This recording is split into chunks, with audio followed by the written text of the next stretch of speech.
Good evening, everyone. Thank you so much for being here on such a momentous occasion to see so many of us in the room together. I promise to be brief. I've warned everyone to be brief, so I must follow my own instructions. I'd like to say thank you, Sam. Oops. Yeah.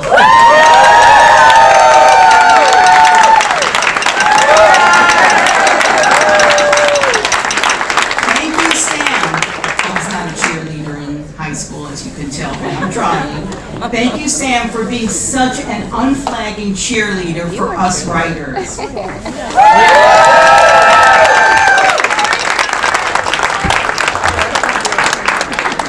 Thank you for your passion, your inspiration, and let's be honest, your absolutely terrifying devotion to the Caps lock.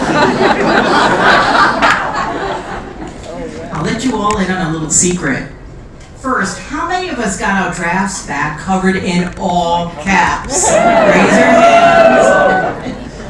I'm still recovering. I mean, because let's be real, all caps doesn't say gentle editorial guidance. I remember asking my classmate Aromo, who looked like he'd seen a ghost when he received his paperback, "Are you getting your notes in all caps too?" I whispered. He nodded. Slowly, yes, yes. We both assumed Sam was furious, or disappointed, or both. We never spoke of it again. Years later, actually just this past January, Sam confessed. He just wanted his comments to stand out. He had no idea until then that all caps meant you're shouting. So thank you, Sam, for the wisdom, the encouragement, and the trauma. We're better writers because of you. And speaking of yelling, let's give a thunderous shout out to fellow ancestor David Lawrence. Woo!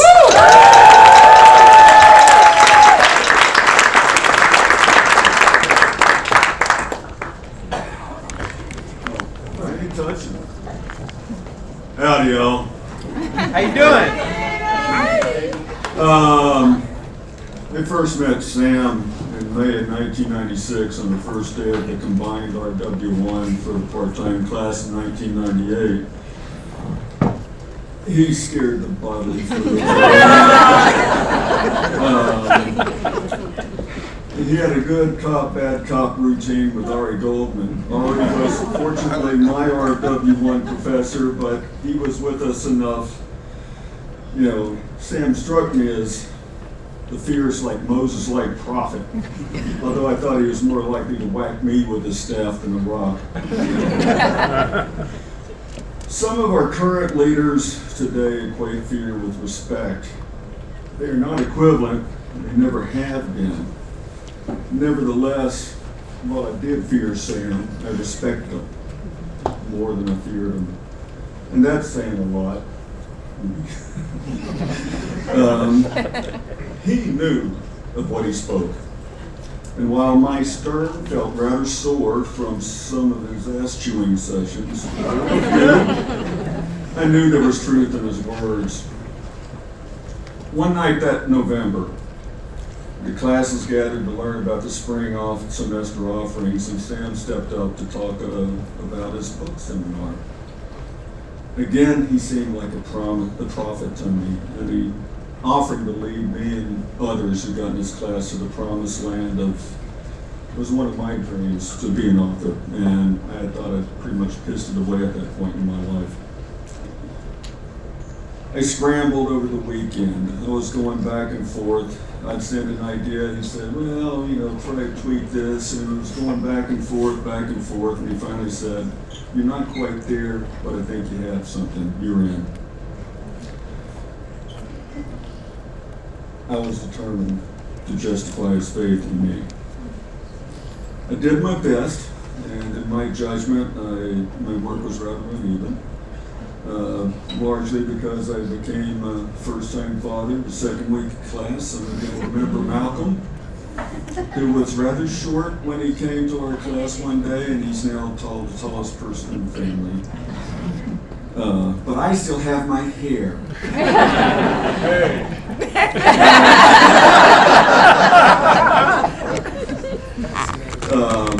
Malcolm did come to class one day, and I saw a very different side of Sam when he would come check on Malcolm. Sam's support through that semester as I adjusted to parenthood was and remains greatly appreciated. Thank you. Despite my struggles that semester with a full-time job, a new child, and a seminar, I figured I must have done something right.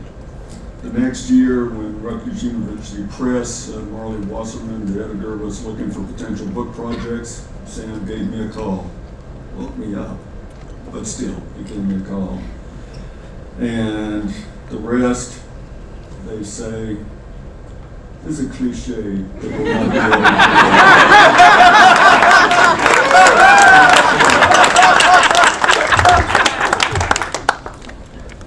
It's now time to introduce the next speaker.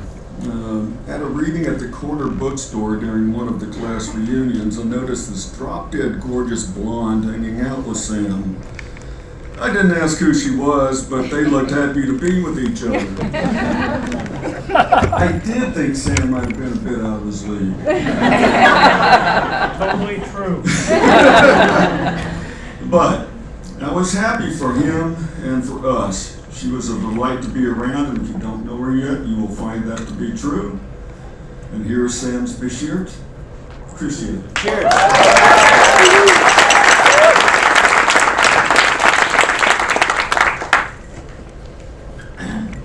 I have the easiest task of anyone here. I have to introduce Sam. And never has the phrase, "he needs no introduction." And right now, and right here. Those of you who took his class before 2008, raise your hand. You probably don't know him.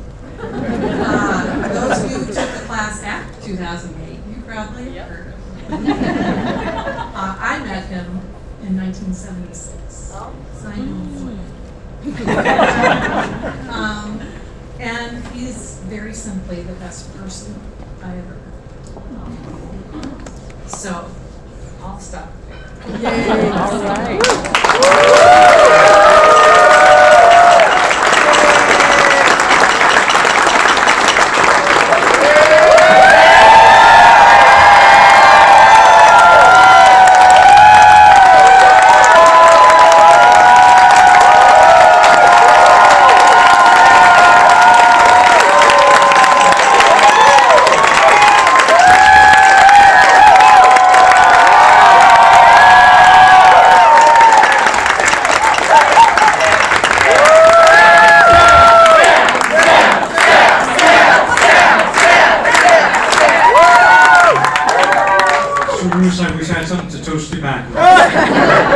And thank you, but the last comment by Chris, the fact checkers kicked that one back for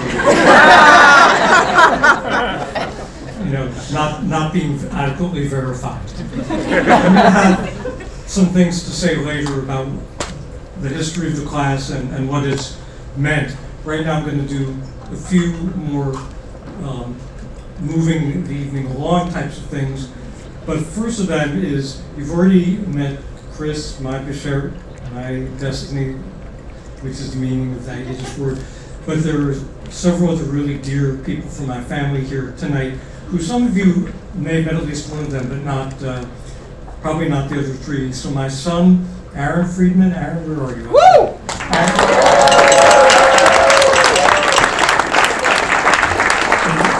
Aaron just finished his third year in the doctoral program in history here and is killing it.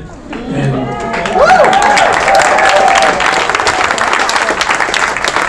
he has many books of his own, but one of the good ways of passing the torch is Aaron recently went with the other people I'm going to introduce you to in a moment on vacation, air quotes, because he texted me a photo of him sitting on a plane line editing his students' papers from the class he's taking. And I'm like, oh boy, do I know that drill.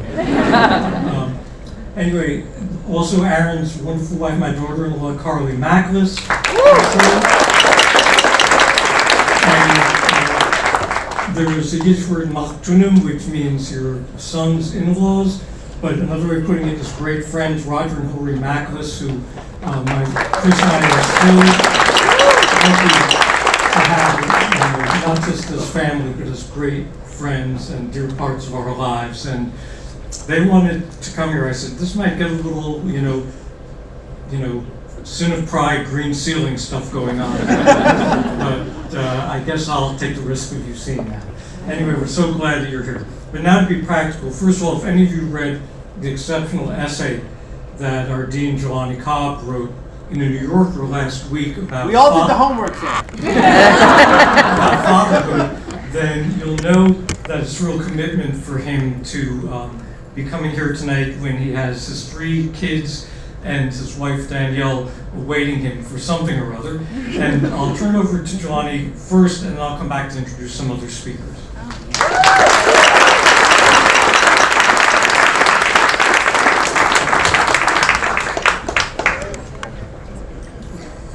So I will tell you a little story about how Sam and I first met, which is that I was invited. Sam invited me to speak to one of his classes, and this is 2015. And we were, I was very familiar with Sam and his work and his reputation, and so I was eager to come to the class. And so I showed up. Pharrell was there that day, and I don't even remember what we talked about, but I did this guest lecture in his class, and as we were leaving, Sam kind of casually said, we have an opening for someone who teaches journalism and civil and human rights at the journalism school, and I was like, really? I tried to appear to be nonchalant about this. He was like, yeah, you might, look into it. And I was like, and so I applied and really sweated and very fortunately got the call that I had been selected for this position. And so it then switched from Sam recruiting me to Sam really kind of mentoring me in my kind of path through as a new faculty member here. And I was fortunate enough to be teaching reporting with Sam when my twins were born. And so the twins were born, and they were born in the middle of the night, and I thought I was going to be really diligent, and I showed up for class the next day. And Sam kicked me out. We're sending you back home. You go back to the hospital and so on. And so that's the kind of commitment about fatherhood. Then it's also equal, so it's back at you. So it all equals out in the end. And then a couple of years go by, and I was in the elevator with Sam, and I was drinking a chai latte, and he said, "Did you hear that Steve Cole is retiring?" And I was like, "Yeah, I did. I saw the email." And Sam said, "We think you should be the next leader." And it's like not an exaggeration. I literally almost did a spit take with this latte that I had. And I said, "Sam, every time I see you, I get a new job." But I now have a disclaimer. It's like anything that you don't like about the journalism school is really indirectly Sam's.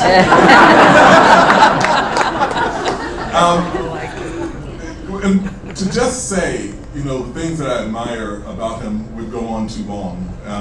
But a short compendium would include his absolute dedication to his craft and his absolute dedication, the model of dedication to his students. One of the things that this job entails is a certain degree of ambassadorship. I go out and go to places on behalf of the journalism school, and I wear journalism school paraphernalia when I travel because I run into alumni in airports. And when I'm out and about, just a shocking number of people specifically talk to me about Sam Freedman and specifically talk to me about the book Seminole. And it's an amazing testament to what he has done over the course of these very many years. His dedication to excellence, his absolute mastery of his craft, and also, you know, it is, trust me, I have been in academia a long time. It is not uncommon, and for those of us who've been in the journalism world and in the academic world, how can I say this politely? It's not uncommon for people of great accomplishment to have even greater egos. And, you know, Sam is uncommonly decent. Nice. You know, he's a fundamentally good person. And I think that of all the things that I admire about him, not the least of which his personal contribution to my career trajectory, but of all those things, you know, his decency may be the thing that I admire most. So thank you, Sam.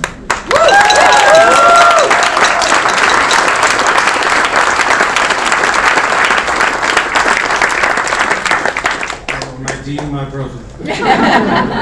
No lie. When people have asked me about what makes a book class special, I've always said, number one, it's going to be J School students. That is the starting point, nothing else is possible.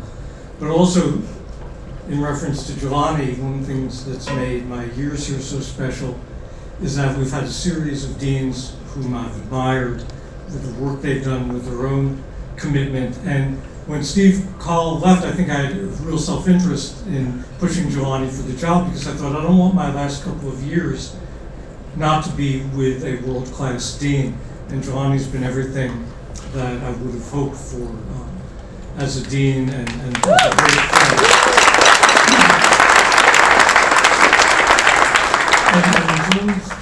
And then a couple of fact checks again. Fact check number one, it's not so much an error, but an emendation. What I said to Jelani the first time was, we have a job that you are bioengineered for. And in terms of humility, as Chris will tell you, one of my mantras for life is the lyric of the blues song that says, my baby changed the lock on the doors. So I go through life all the time thinking that the lock could be changed if you don't do right. And you should never assume you got it all down. In any case, now there are a few speakers who I suggested to Arlene, which is a wonderful and agonizing thing to do, and I appreciate the fact there's a video with so many people having volunteered to be part of, which I will savor and, again, suffer intense sin of pride pangs about.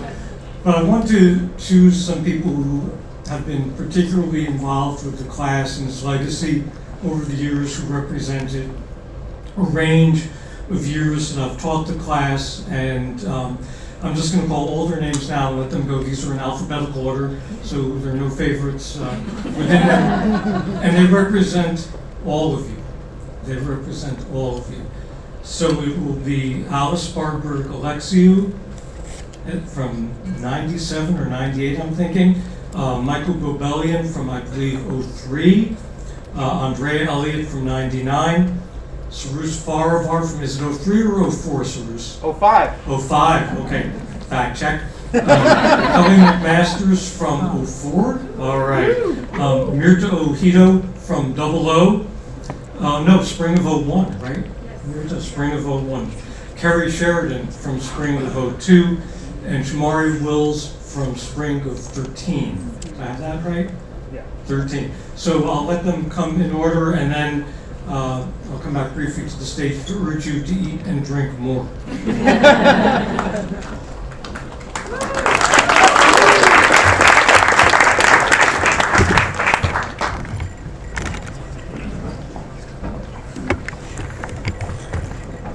Dear Sam, when I, a former Latin teacher, turned up in your RW1 class nearly 30 years ago, yes, I had the distinction of having taken not just the book seminar, but RW1 with Sam as well.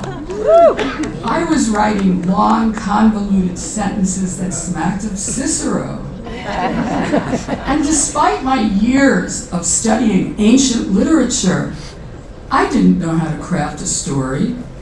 Indeed, most academics don't know how to write. Sam, you beat the academies out of me with your combination of tough love and limitless generosity. From you, the journalist par excellence and the master teacher, I, the classicist, learned what a story was. Oh, and I also learned how to tell it in, yes, digestible sentences. You taught me so much, and it informs me every day.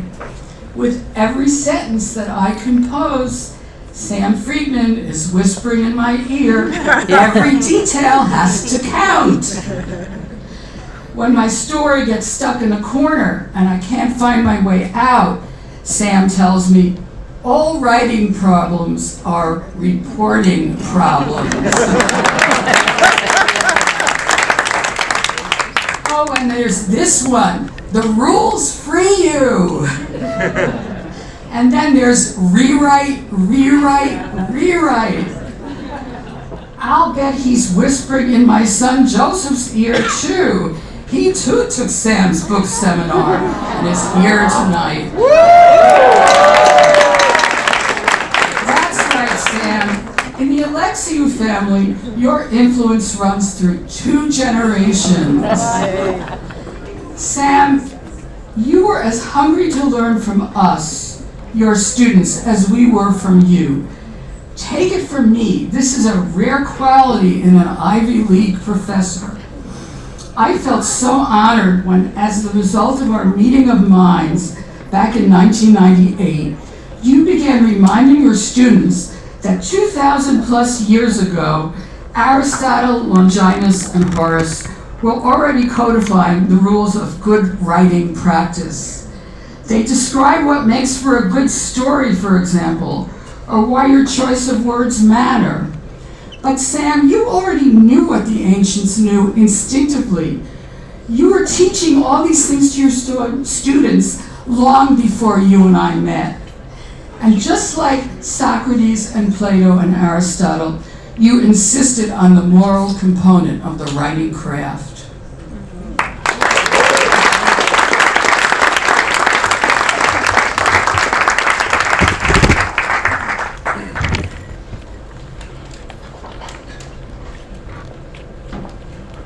Hi everyone.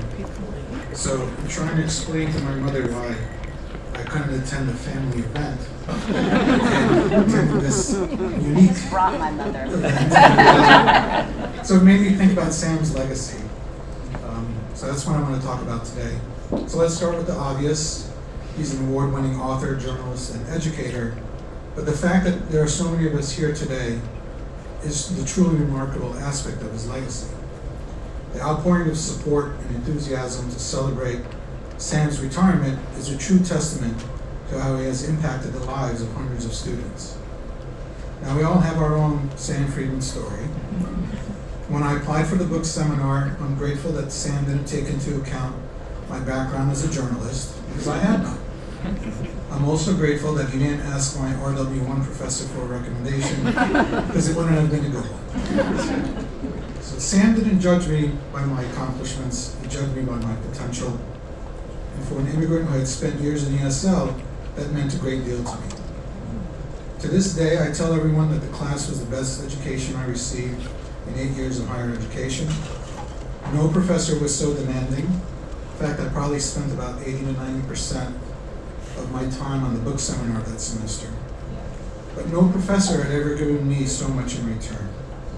And the support didn't end there. After I graduated, Sam remained a mentor, a friend, and a cheerleader.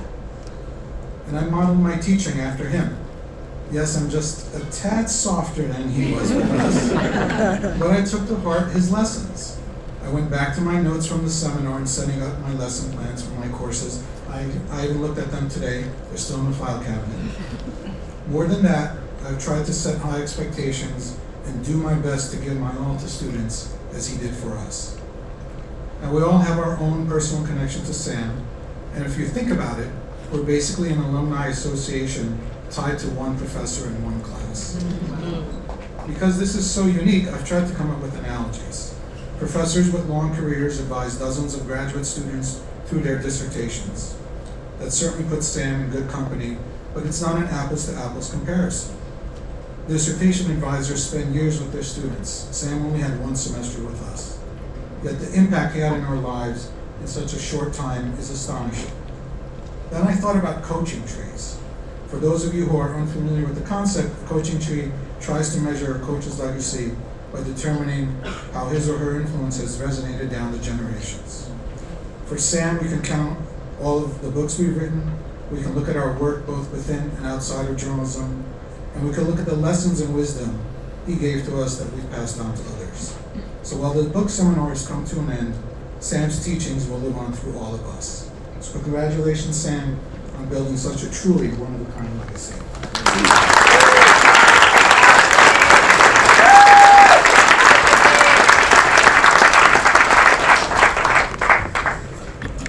I am an early ancestor of 1999 vintage, to be precise.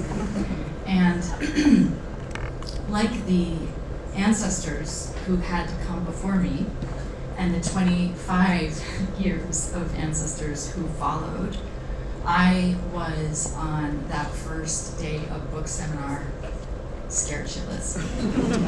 I still have the handout Sam passed around titled Questions and Answers, ostensibly to spare us the embarrassment of asking the obvious. Question: it sounds like a lot of work. Answer: this is verbatim.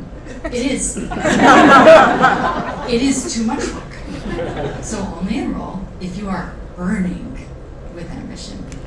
Question: when will the pace let up?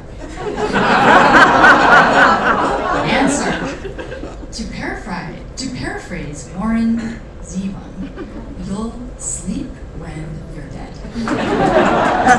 This would be the first of countless singer-songwriter references that would continue long after I graduated. I'm going to bring music into the room because he did it that day. I don't know if you guys can hear this. So that first day, in addition to citing Aristotle and passing around a handout with the words, "Never believe anything you find on the World Wide Web,"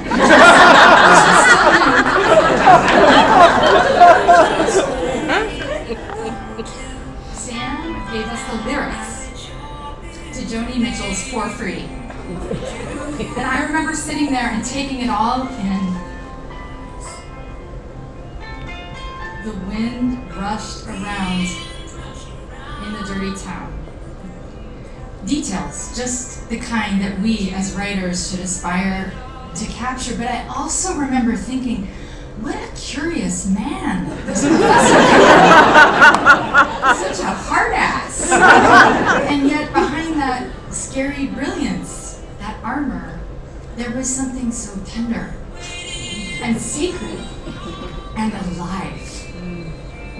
Only enroll if you are burning. We were not students so much as disciples. Sam had this way of cutting through our noise, our insecurities, and our half-formed ideas, and seeing into our promise, and then holding it up to us like a mirror of our future selves. This is who you could be.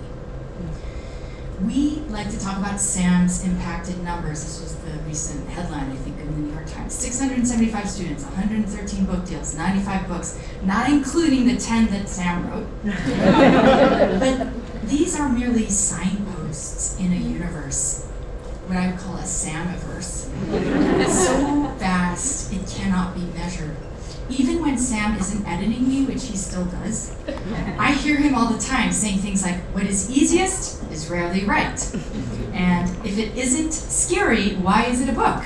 And transcend what you believe is possible. But I also hear the songs. I hear Springsteen's Highway Patrolman, which is about a tortured sibling bond. Sam had written it down in 1999 in the margins of a piece he was editing about my alcoholic brother. which is a story that no one wants to live, much less write, and I really didn't want to write it. But with Sam, you learn to go to the hard places. And you also learn that he will be there with you in them. So when 20 years later, my brother died, Sam sent me Lucinda Williams' Little Angel, Little Brother. I'm tempted to reach out to Lucinda and Bruce and tell them that the time has come to write a song about Sam. Maybe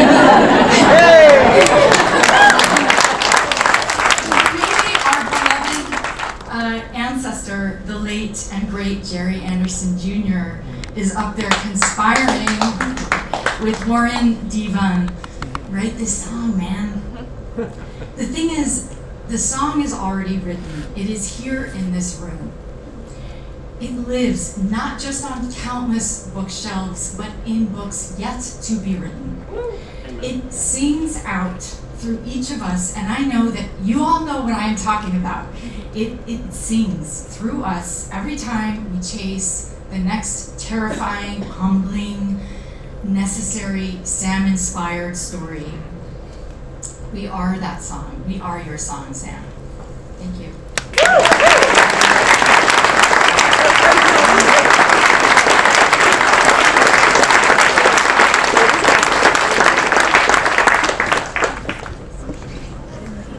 How we doing, my friends? How we doing? My name is Cyrus Farivar. I am from the class of 2005. How many 2005ers are out there? Woo! Alright, we're doing it. That's my little book with the purple cover down at the bottom. You should read it, it's great. Subject, book seminar. From Samuel G. Freedman to Cyrus Farivar. Date, December 8th, 2004. 11:53 a.m. Eastern Time. Cyrus, a spot in the class has become available and you are first on the waiting list. Do you want to take the class for credit? Let me know ASAP. If you do, I'll work out the scheduling issues with Melanie Huff. Sam Freedman. Subject, book seminar. From Cyrus Farivar to Samuel Freedman. Date, December 8th, 2004, 11:55 a.m. Yes! I want it, absolutely! Subject, book seminar. From Samuel G. Freedman to Cyrus Farivar. Date, December 8th, 2004, 11:56. Then you're in. Sam, you have changed my life. You've changed all of our lives. There are hundreds, maybe thousands of people whom you have profoundly affected our lives. When I showed up at this campus, coming from California, I had never dreamed of being a book author. You not only gave me that dream, you helped me realize that dream. And I know everyone in this room feels the same way. And I feel so fortunate that not only did I get to write one book with you, with your guidance and your mentorship and your friendship, I got to write two. You sat with me over breakfast in San Francisco, and you told me that I had to do another book. How many people have had this experience, by the way? A couple people. You did it, man.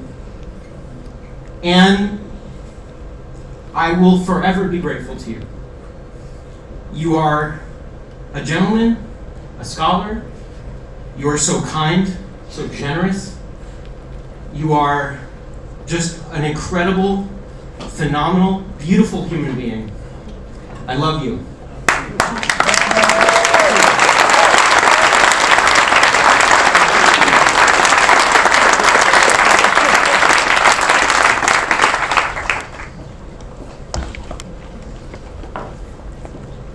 Oh, it's hard to follow all of that. more than 20 years ago, I sent an email to a stranger about a book I knew I had to write. About 20 replies and thousands of revised words later, you agreed, Sam, to give me a spot in your book seminar, even though I was from the other side of College Walk and had yet to truly convince you of the merit of my book project. Thank you for taking a chance. Oh, I'm not gonna cry. Thank you for taking a chance and allowing me to join your book seminar all those years ago. Thanks also for making me work for it. The questions you posed about my book cut through all the blubber of fear and posturing until we got close to the bone. Suddenly able to see the skeleton beneath the flounce of idea. I didn't know it at the time, but that was the beginning of my career as an author and not just a writer. I spent much of my semester as a student in your classroom, intimidated, frustrated, exasperated, and afraid.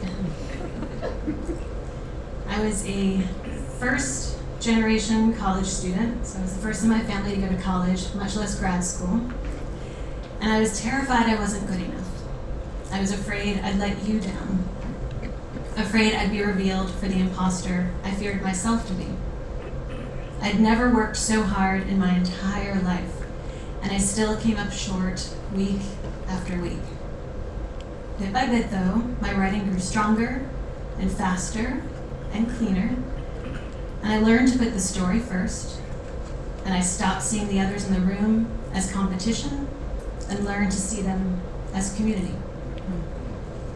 By the end of that semester, I realized I was no longer afraid of letting you down. I was out on a limb on my own and working for myself. Thank you for this gift, Sam.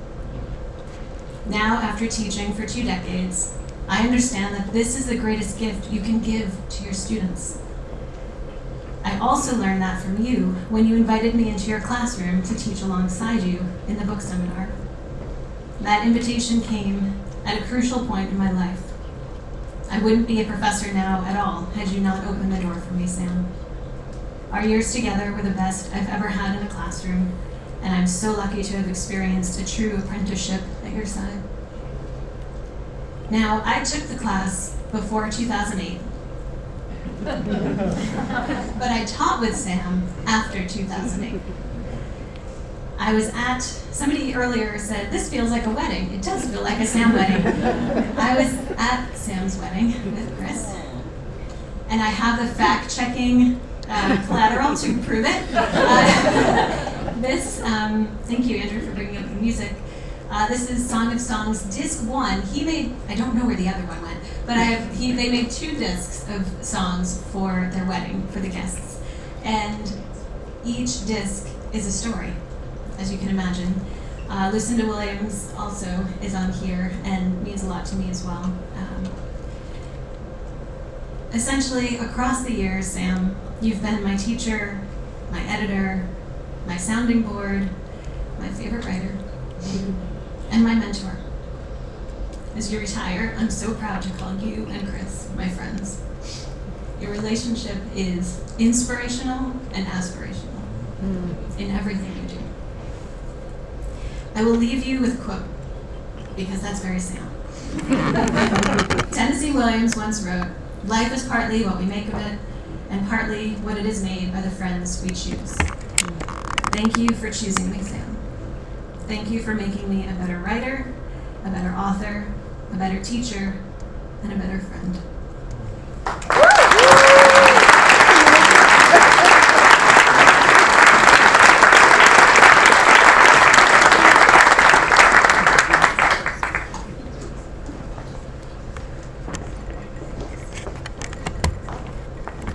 Hi, my name is Mirta Ojito.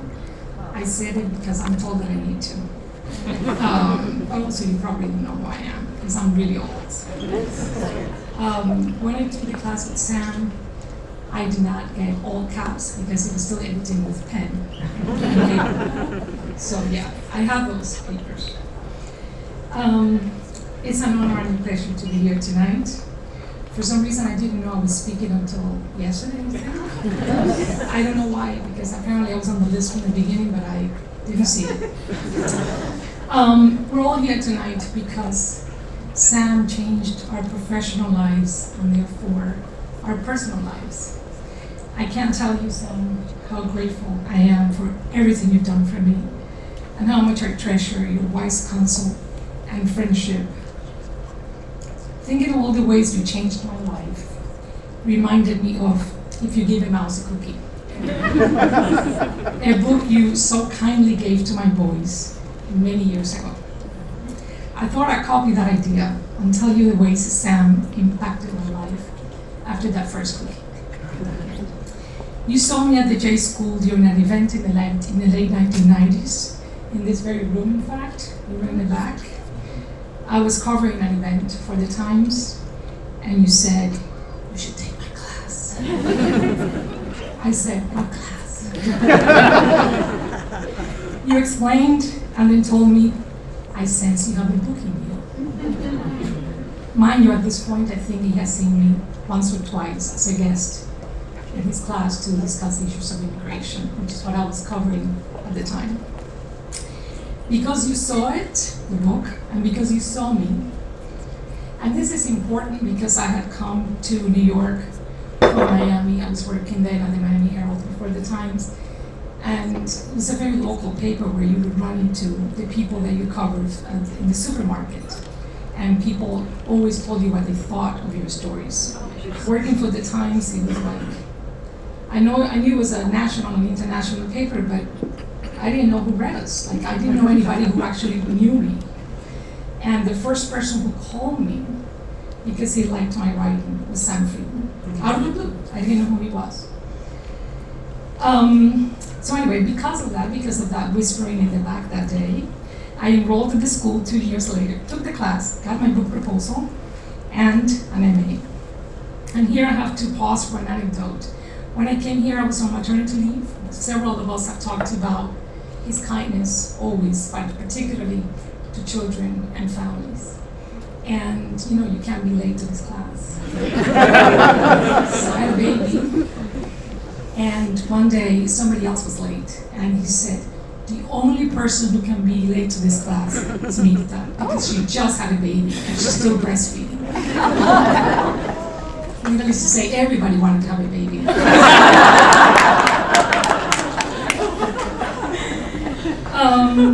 The book proposal, which you edited in a way that was painful, led to Finding Mañana, a memoir of a Cuban exodus. That book led to a job offer from the J School. And when you heard about that offer, you called me in Miami and said, "If you want it, I'll be your rabbi." And you were, until my very last day here. The job demanded another book, which led to Hunting Season, my second book. Teaching here for almost 9 years, I met many students. One of them, sensing I was restless, told me about a job at NBC News. I applied, got the job, moved to Miami. Moving to Miami allowed me to be near my mother during the last 7 years of her life. Because of my new job, I no longer had the time to write nonfiction, not the kind that Sam would have approved of. So I wrote a novel instead, Deeper Than the Ocean, which will be published in November. Please buy it.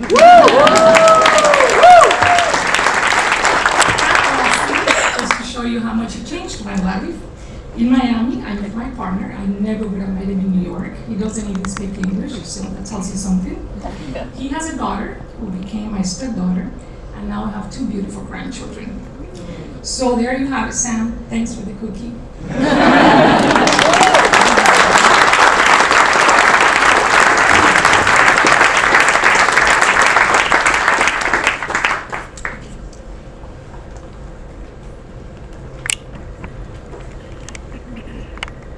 Hello, I'm Kerry Sheridan, class of 2002, the 9/11 class. What an honor to be here in this room with all of you to give thanks and praise for Sam Freedman. When I came to Columbia in August of 2001, what did I know? I wanted the hardest professors, I wanted to learn from the best. And I got that in the RW1 teaching team of Sam Freedman and David Claytell of Blessed Women. And also Mirta Ojito was our adjunct that year. Maybe some of you remember the feeling of interacting with Professor Freedman for the first time. Or more specifically, getting back a writing assignment from him for the first time. Trembling, shaking, feeling exposed, I'm worthless, a fraud, head in your hands, down on your knees, oh God, I'm so bad at this. But then, once you pick yourself off the floor, you read those line edits, those comments again, he's pointed out where you're on to something and where you need to go. No more cliches, dig deeper. So you try harder, you face the thing, you find your way back to the page, and suddenly you're doing what you never thought possible. You're writing a book. I was fortunate to have Sam at RW1 and Mirta. We'd gone through a few of those early cringe-worthy assignments by the time 9/11 happened. And Mirta, may I out you for your most favorite line? I'm blushing because I'm embarrassed for you. Oh my God. She seems like a sweetheart. It's like a hazing system. Each one beats down to the next. So I was really fortunate to have gone through a few of those really early cringeworthy assignments by the time 9/11 happened. And from that day on, we saw Sam's heart. We saw how he cared for his students. He guided us to cover the aftermath of that terrible day, to perform to the best of our ability under the toughest of circumstances. Sam sees you for exactly who you are, with a clear view of every flaw and weakness you have, but also your potential. One of my favorite phrases from Sam is how he would say, this thing of ours, right? This thing of ours. Yeah. And you all know what he meant. The currency is truth, the code is trust and hard work, the reward is connection, and the prize is your story come to life, a book you hold in your hands that other people read and enjoy. My God, you're going to commit the sin of pride, right? So I had the distinct honor earlier this month of witnessing Sam teach his book writing class at the Poynter Institute in St. Petersburg, Florida. Woo. So there's going to be a Sam 2.0. And when it was my turn to get up and talk about my book, Bagpipe Brothers, how that came to be, I found myself saying we all the time, and looking to Sam, like when the band appeared on 60 Minutes and we had to deliver a book proposal by January. When the agent rejected us, we faced this huge challenge of getting a book proposal and getting a book published on 9/11 months after the market had already moved on. And we eventually signed with Rutgers University Press, stuff like that. But, I know women aren't supposed to do this. We don't take credit for our accomplishments. But I feel that I was saying we because I know I could never have done any of this without him. And it has all felt like a joint effort even after all these years. And I think that's what he means when he says this thing of ours. I mean, Sam, look at all the love in this room for you. I mean, each one of us is here and has accomplished one.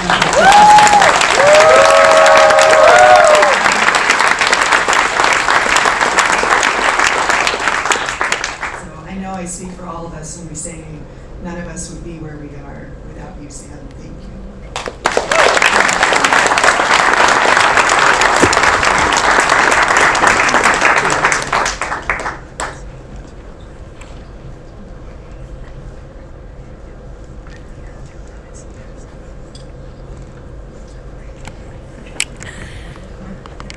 I'm just coming around again.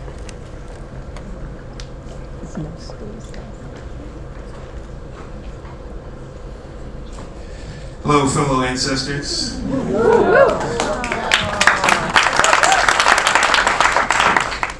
Shomari Wills. I was told I was supposed to say that for the camera. I I first met Sam in 2012. That was ironically the same year that the Lenox Lounge, Harlem's legendary jazz club, closed its doors. Opening in 1937, just about a mile from here, the Lenox hosted Coltrane, Billie Holiday, Baldwin Hughes, and many more giants. Its closing felt like the end of something essential. That's how I felt when I heard Sam was retiring. Sam's class was never just a class. It was a standard, it was a tradition, a rite of passage, and now a tribe. He didn't just teach journalism, he passed down a philosophy about clarity, about truth, about showing up and doing the work. He gave us more than just edits, he gave us a lineage. One night back in 2012, when I was a student, I was alone at the J School in the labs around 1 a.m. staring at a computer screen, tense and unsure of myself as a new student. That's when I got a visit from a spirit. That spirit was Dan Charnas. Author, hip-hop historian, and ancestor from the class of 2007, he materialized like a ghost in hip-hop attire. We never met, but we struck up a conversation about Sam. I confided in him that I was struggling as a new student at the J School, that Sam's class was pushing me harder than I had expected. And Dad said something I would never forget. He told me, Sam's hard on you because he cares. And he sees something in you. And he knows that particularly as a black man, when you go out into the world, you're going to have to be unassailable. That moment reframed everything for me. I realized Sam's standards weren't obstacles, they were a form of love. By doing the work the right way, we honored the tradition and the people that had come before us. That still shapes how I write, and how I try to be, and how I try to live my life. So yes, Sam's retirement marks the end of an era, but his teachings live on in the work and in all of us. Now we carry the responsibility of showing up in the lives of others, our families, our students, our communities, in the same way Sam showed up for us. And I know he's prepared as well. So on behalf of all my fellow ancestors, my family, my RW1 classmates, and the Columbia community, I want to say from the bottom of my heart, thank you, sir.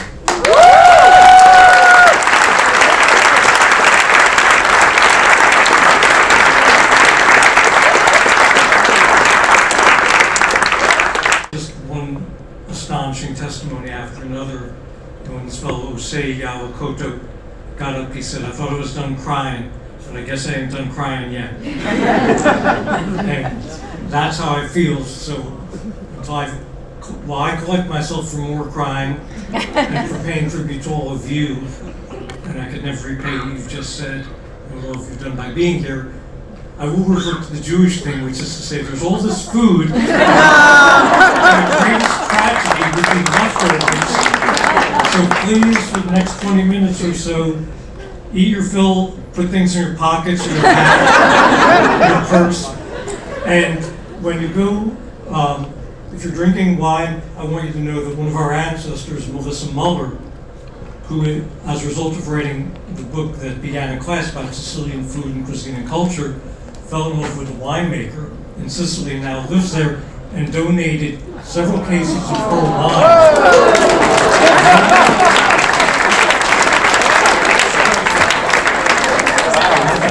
That's what it means to be an ancestor. So if you see the bottles, Feudo Montoni, that's that Melissa wine. So enjoy, and we'll hear some more in about 20 minutes.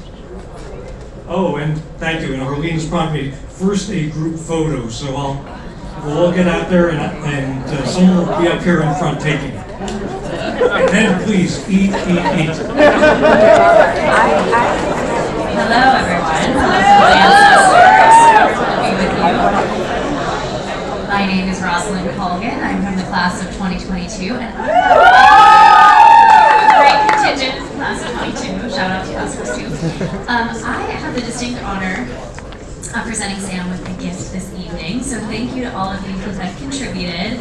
We pulled together a fund so that Sam and his lovely wife can continue enjoying their love of theater and culture and music and the arts in New York City. So at this point, I'm going to fact check our total. We're at $1,870. That'll get you like 2 tickets to the memory. But if you are interested in contributing to the fund, we'll continue to keep it open throughout the rest of the night, so just find me, and then we'll transfer that all over to both of you to enjoy. Yes, thank you.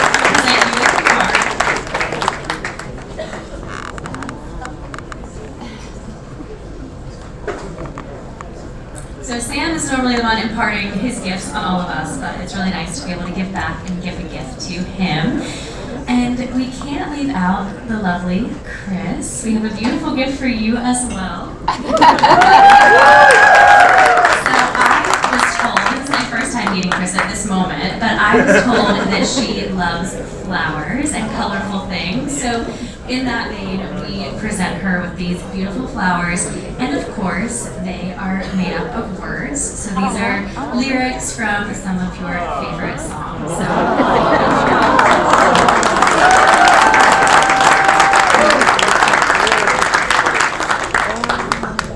But Chris, I was in the class of 2022, so I got to hear about you, but you were always a presence in the classroom. So it's wonderful to have you here tonight, and thank you for all that you did behind the scenes to make our class run so smoothly and so special. So thank you. The gifts are not over yet.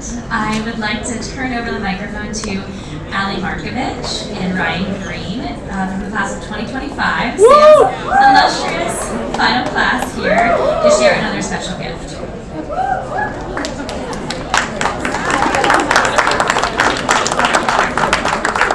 Hi everyone, I'm Ali Markowitz. I'm Ryan Green. So Ryan and I have the great privilege of soliciting letters from all of you ancestors, and collecting them in a book that we will present to Sam tonight. Which means I also had the responsibility of comforting adults much more accomplished than me over their concerns about the grammar mistakes that they So yes, you're still managing to strike fear in even your former students. But what moved me in reading over these letters was not just the number of published book covers that I got to include in the back of the book, but how many people's lives you changed during just the semester that you taught them, whether it was grammatical revelations about dangling modifiers or a lifelong commitment to writing nonfiction as our contribution to democracy, as we've imparted on us so many times this semester. And then just one favorite quote from one of the letters was, to me, was, it might as well be called the Freedman School of Journalism.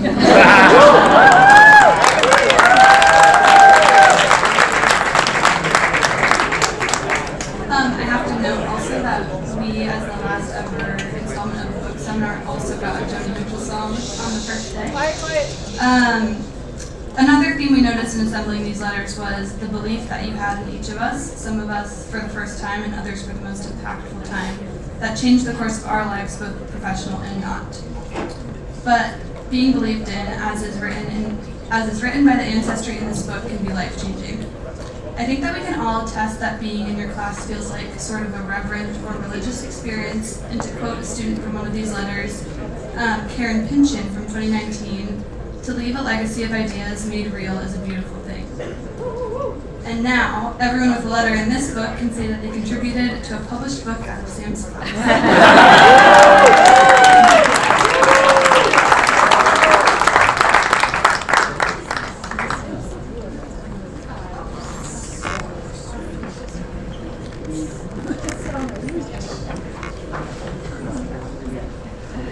Thank you, Ali and Ryan. Sam, all of these gifts are a testament to the impact you have made on everyone here in this room and hundreds, if not thousands, more. So thank you.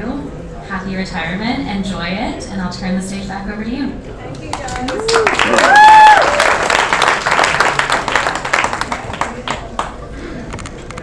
Thank you so much. I'm going to start with the easier but wonderful thing to do, which is to thank the many, many people who were part of putting this together.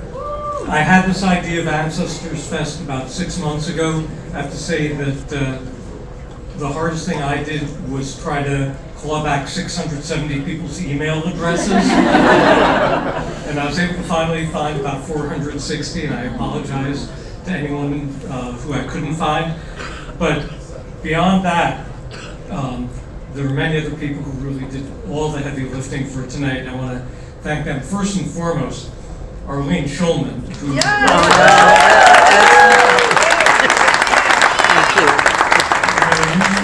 was managing editor in magazines.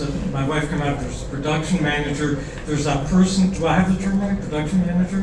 Yeah. The person who makes sure everything happens on schedule, happens in the right way. And wow, Arlene, you have completely done that. Debbie Jackson on the J School staff, who's an executive assistant to the deans.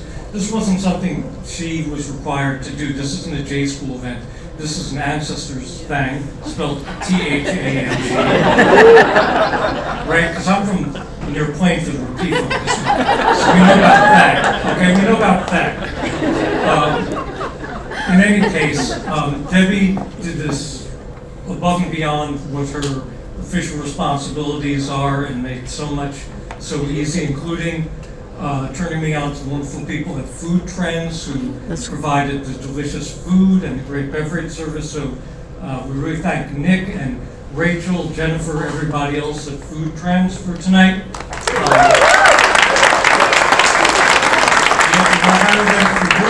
T-H-A-N-G thing, we'll give you the contact info.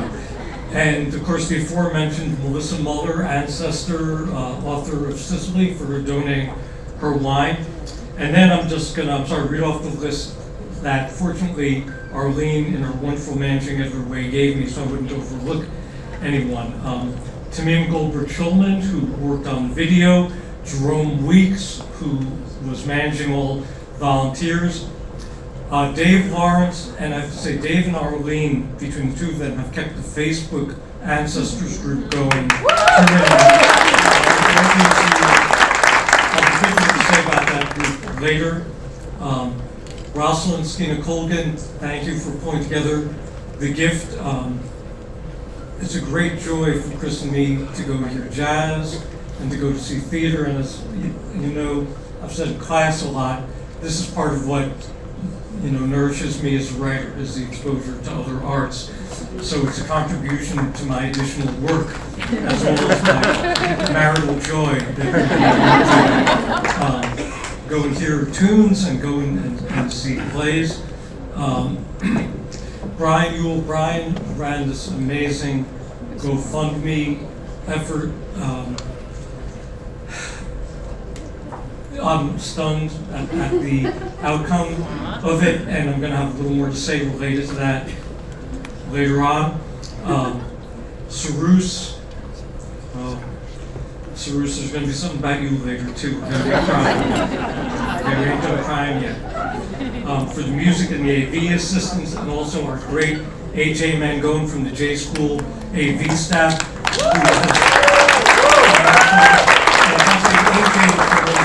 People in all my teaching here for all the different AV needs I've had over the years in the classroom, or panic attacks when things go wrong. He's always been right there. Shima Byram for arranging our after party at the Ellington. And in case you didn't know, there is an after party starting at 9 at the Ellington Restaurant, 105th and Broadway. And as I mentioned, plus ones are welcome to that, so see you all there. Beth Raymer, our wonderful one of the novelists, as well as the nonfiction writers that come out of the class. You got to read her novel Fireworks every night. It'll just knock you sideways. For helping with the setup, Alexandra Russo, one of the many Spencer Fellows who took class over the years, for his assistance with the video.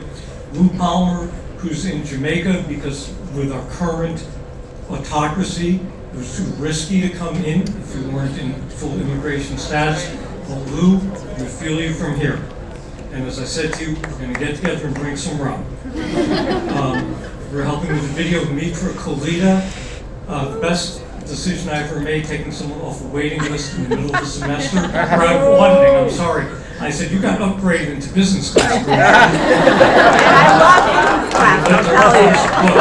So Mirta helped with the video. Diwali was greeter, Reverend Elizabeth Coleman essay standing up for what's progressive in religion, which is so important right now, as well as the author of one of our books as a reader. Josie Cox, author of one book, on the way to a second, who is a reader.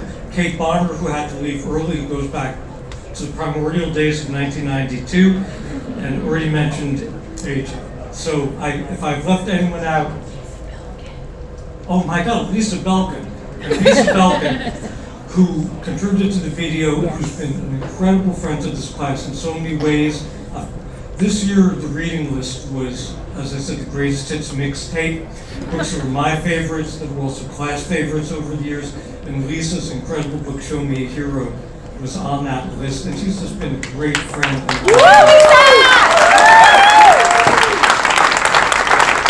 thank you, Arlene, for cueing me on the misstep there, because I guarantee you I would have been up at 4 in the morning. Otherwise, because that's the way it is. There was a paper of Ryan Green's that I was editing in class this week, and I edited it early in the week, and then by the time we were workshopping stuff in class, about 5 days later, my memory wasn't as sharp as it should have been about what my edits were, and I made a criticism of her for writing in pure chronology rather than starting with something later in the narrative sequence, that 4, 1, 2, 3, 5 structure we talked about. And that night I realized I got it wrong. She'd done it that way. I was mistaken. And Ryan, I was up the whole night. I was up the whole night, and I should have been up the whole night with remorse and shame. True fact. True fact.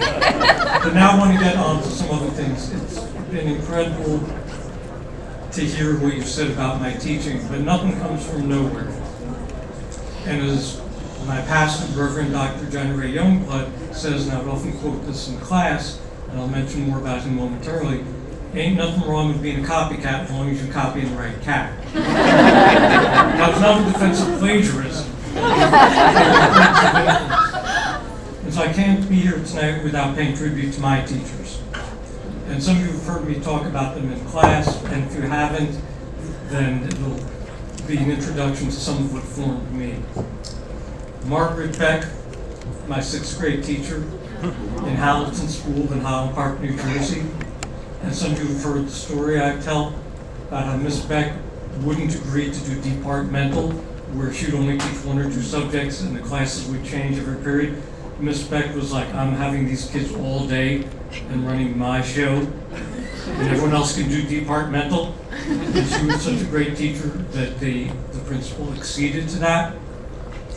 So Miss Beck taught us everything. It was like the CC class here that you get as a 1st or 2nd year Columbia. We had that in 6th grade.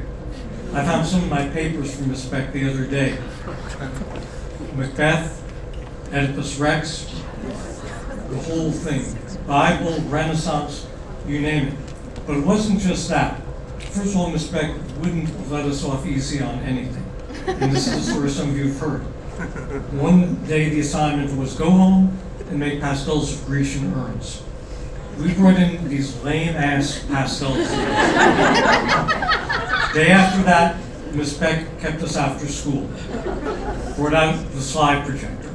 When the slide projector came out, we knew we were in trouble. 6th grade. And she showed us slides of what previous year's students had done for the Grecian urn slide. And she just humiliated us. She just beat us down and sent us to slink home. But I want to tell you, a day or 2 later, we had some stone great Grecian urn pastels. And Miss Beck believed in us in every way. She would not only hold us to account, but She was the least athletic human being I think I've ever known. She had these really thick glasses. She would wear these skirts that were kind of like Hudson Bay quilts. And I recently looked up her obituary. I realized she was 37 years old when I had her, but she seemed like she was decades older. And I'm not saying that as a diss, it's just the way we perceive her. But one day, we had an elementary school versus elementary school basketball game the previous afternoon. The last thing we thought Margaret Beck of Hamilton School would care about. And we walked in the next morning, on the chalkboard was Hamilton 29, Lafayette 26, hail the conquering heroes. When we did well at anything, she gave us the approval, and winning her approval meant the world to us. Next was Robert W. Stevens, my teacher in high school, my greatest single mentor ever. Had him for honors English, speech, modern drama, Shakespeare, journalism.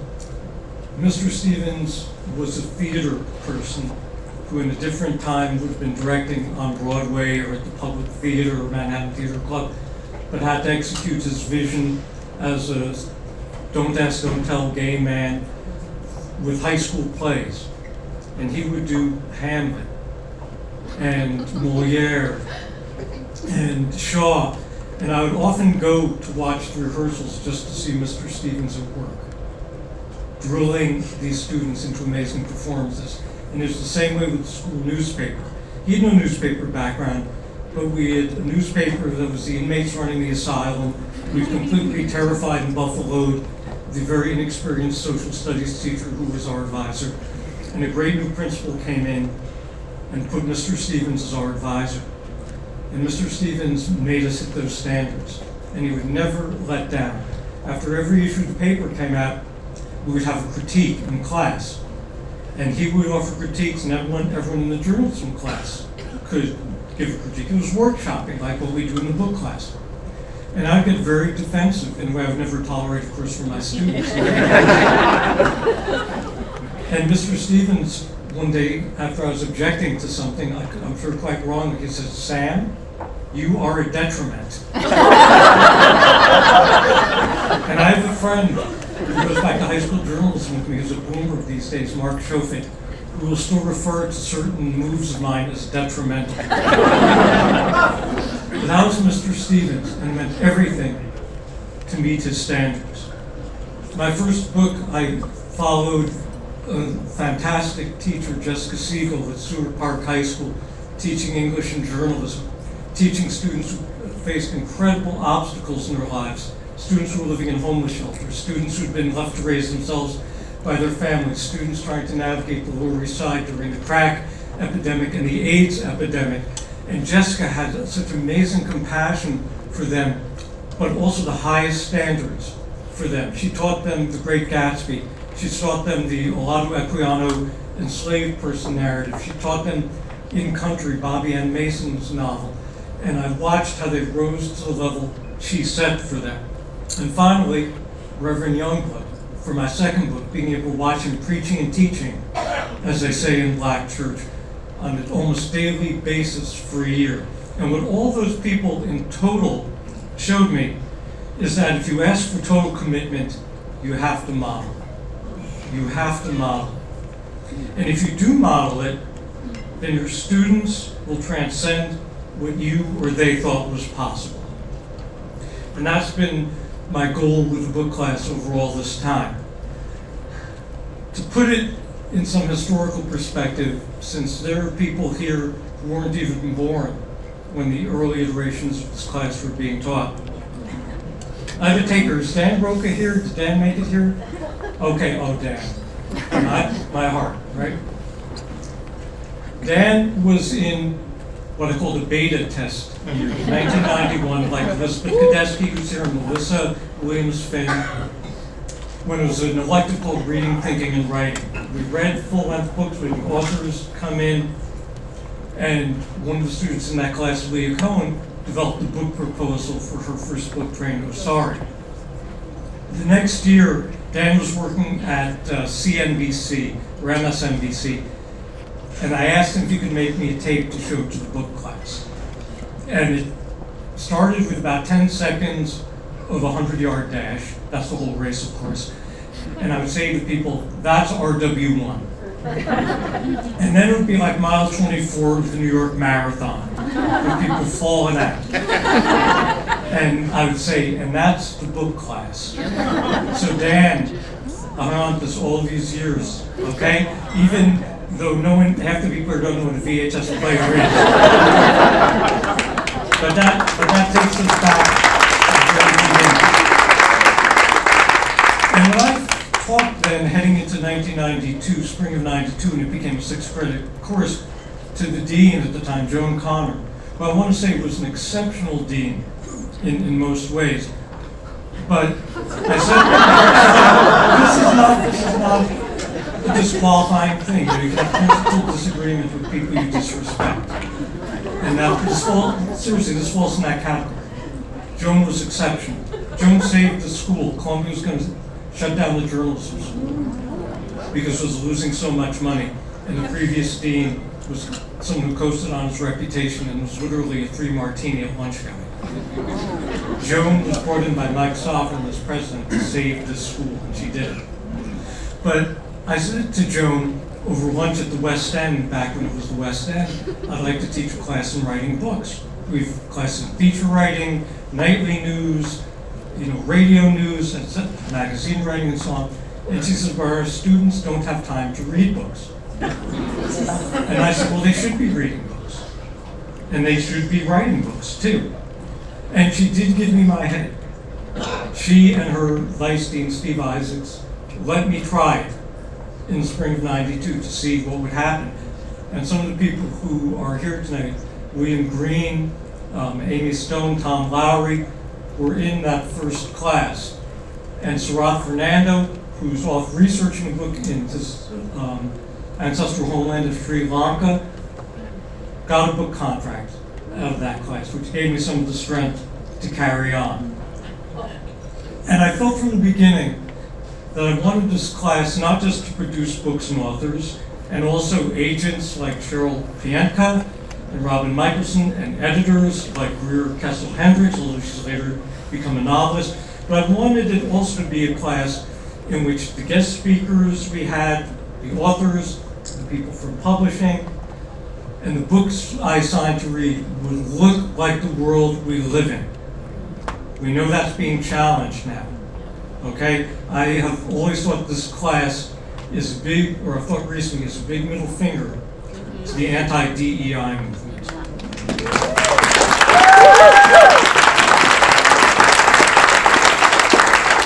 And it shows there's no contradiction between the brilliant diversity of the country we live in and the highest standards. That's right. You prove those two things are consistent. And from Reverend Youngblood, when I went with him and some people from his church to Ghana, as part of research for Upon This Rock, I learned about the concept of the ancestors. And I remember the village chief in Asafu, a village in Ghana about halfway between Accra and Kumasi, saying, Westerners don't understand what ancestor worship is. They think we're worshiping the ancestors, but we're actually appealing to the ancestors as our intercessors with the divine, and we want to propitiate the ancestors. And as you know, that's a concept that's been key to this class from the beginning, about paying homage to all those who came before, all the way back to Reading, Thinking, and Writing elective in the spring of '91, but also the idea of a community of writers. Kelly, thank you for what you said about that. It's been one of the goals of this class, is that it's not a competition. It's a place where I wanted everyone to succeed and everybody to pull together. And when I think of the accomplishments of this class, of course, I'm just unbelievably proud of the 113 contracts, the 95 books, with a couple more that are going to publish this fall, so be looking for the books by Rebecca Kelleher and Maya Guarnieri Jaradat coming in September.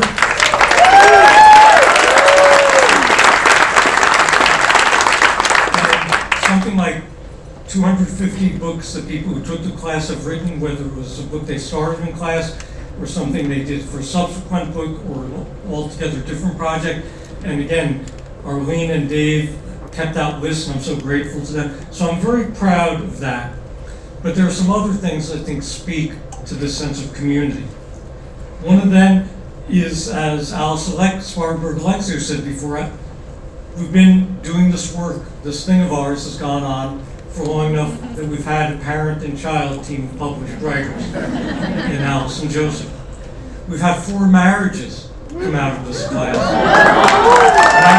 Mike Amy Stone, Janine Interlandi, and Eric Jaffe.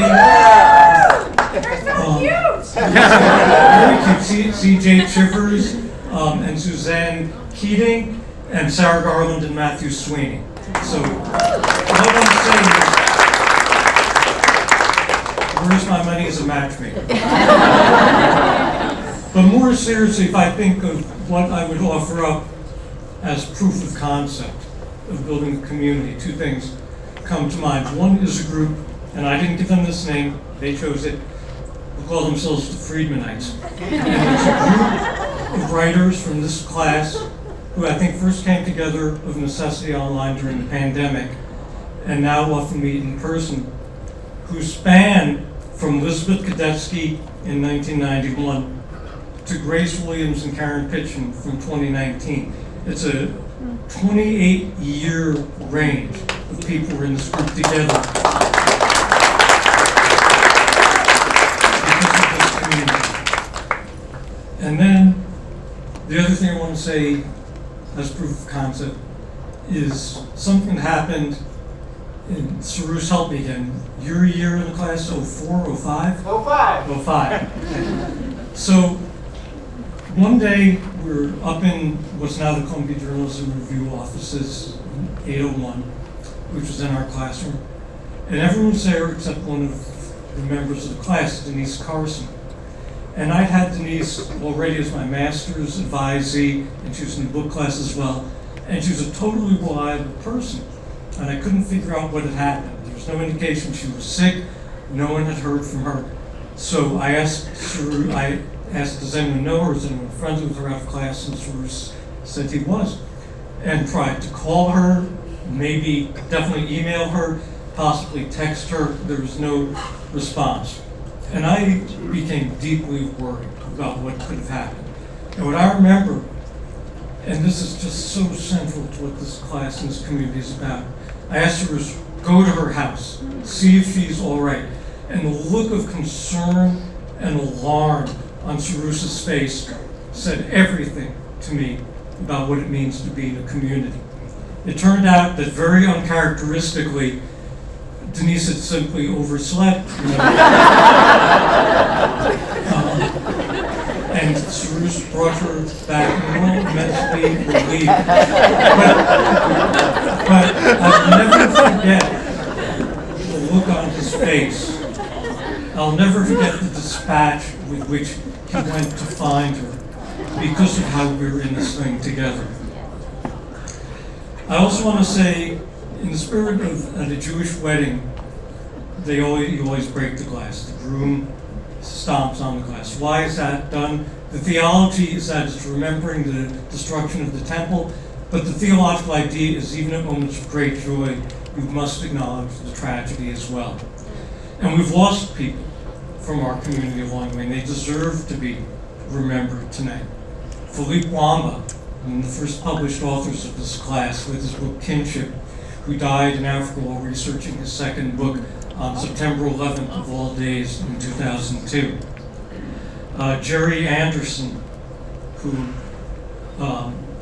Andrea mentioned before, a wonderful writer working on a book about the narrative history of pro wrestling in the spring of 1999 with that great class with Dina and with Jacob Levinson and with Andrea, Jerry. Amelia Blanquera, who was in the class in 2016, writing a beautiful book about community gardens, which never got to be finished. And Blake Schmidt in the class of 2021, when we had to be at desks that were like bolted to the floor to make sure we social distancing. So we remember all of them. And I also want to add a couple of the writers who gave so much to this class, who passed along the way. J. Anthony Lucas, Tony Lucas, the first book I ever taught in the 6th grade version of this class his totemic book Common Ground. Nick Kotz, author of the book Judgment Day, is a personal favorite of mine, who was a great friend to this class, as Tony Lucas was. So remember them too. But now I want to say that it isn't over. It's great that we're here, but it is not over. There are still proposals out there making the rounds from the last couple of years. And that number 113 shouldn't be a fixed number. No! Right?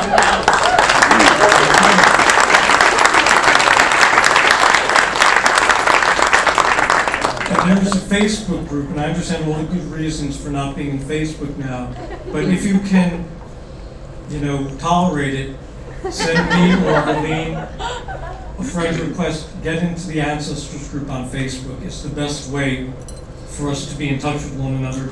You don't have to do anything else on Facebook, but just that. And then finally, I mentioned just how awestruck I was at your generosity. What they would say at St. Paul, how sacrificial you were with the donations you made to the GoFundMe. I couldn't live with myself if I just put all that money towards tonight. I'm certainly putting some of it towards tonight, but not all of it, because one of my goals for this community moving forward, and I've talked with Kelly and Michael Bobelian, have been kind of my, confidants about this idea, is to set up what I hope will ultimately be called the Book Seminar Legacy Fund. And this will be a charitable fund that will continue to give research grants for alumni of this class.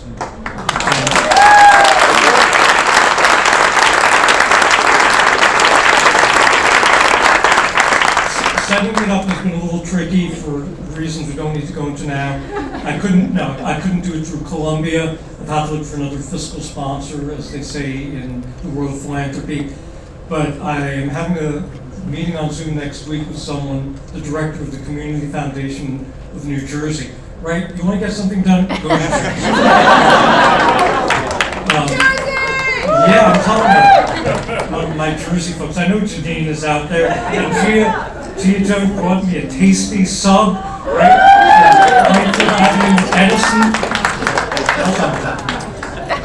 Anyway, the signs are good that we'll be able to arrange something with the Community Foundation of New Jersey. And the plan, provided they sign onto it, which I can't promise, but we're working towards this, is that on a rotating basis every year, 3 ancestors would be the judges. I wouldn't be involved in the judging, there's no favoritism. And people will submit some form of proposal. We have to figure out what, and depending on how much money we raise, we'll give a couple of grants a year for at least a couple $1,000s. And this will be a way to keep the work from all of you going. And this brings me back to Brian and the GoFundMe. The $5,000 that came into GoFundMe, I'm not touching.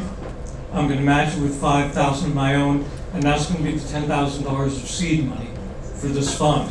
And anyone who donates to the GoFundMe after tonight, that money will go straight into the seed money, and I'll match that dollar for dollar as well.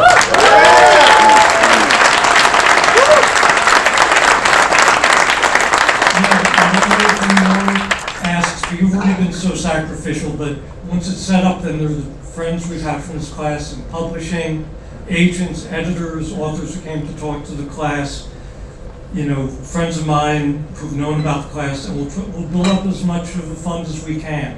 And it'll be one more way for this to move forward.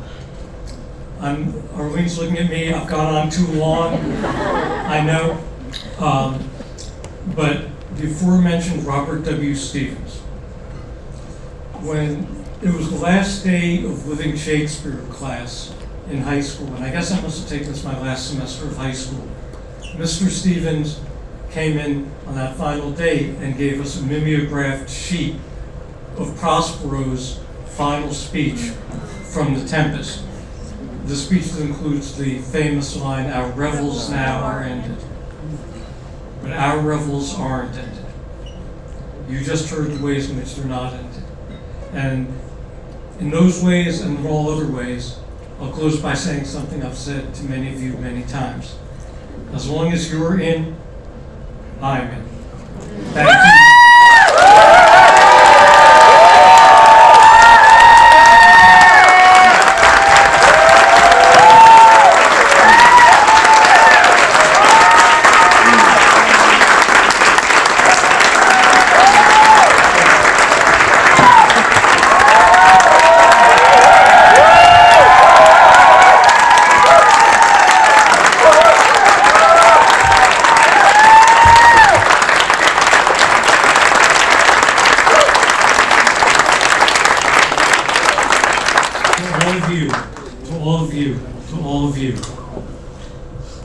And see you starting 9 o'clock at the Owen.